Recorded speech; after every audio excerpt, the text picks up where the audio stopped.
father and alleged murderer of his own 7-month-old son, Emmanuel Haro.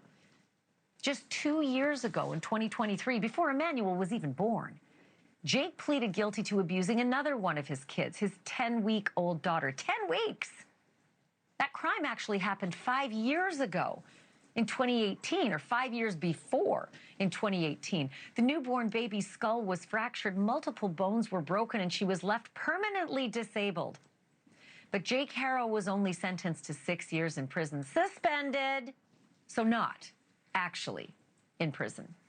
Instead of serving time locked up, he got probation, which he allegedly violated last year in 2024. So they arrested him for that, and they locked him up, but they let him out once again when he posted bail. So again, Jake Haro walked the streets among us. His case dragged on until this little baby Emmanuel, was conceived and then born and then disappeared, allegedly at the hands of his own parents, Jake and Rebecca, who begged all of us to help find the kidnapper who knocked out Rebecca and stole their baby. My next guest did some digging and has a whole lot more on the files to share about this. Alexandria Kazarian is a criminal defense attorney who spent almost a decade as a public defender in Los Angeles.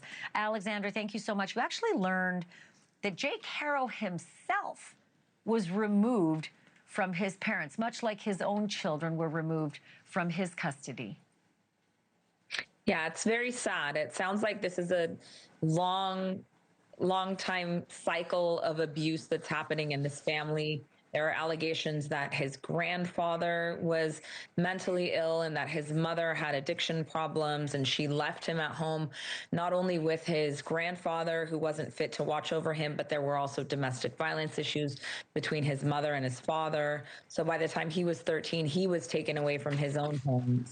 So it sounds like it's a long time that he's been in tumultuous relationships.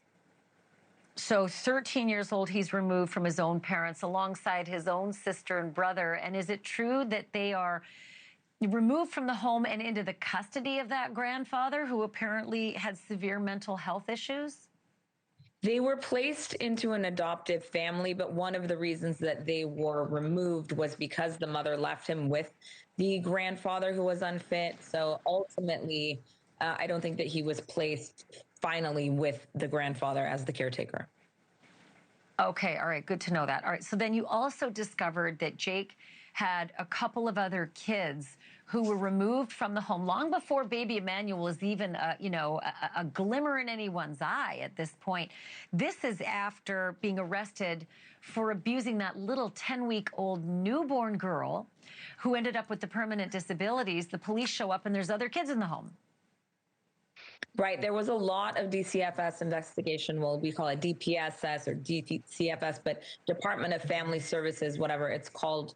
There were a lot of court cases. There were a lot of findings where he was unfit to be around his own children previously. There was a lot of investigation that happened, a lot of court dates.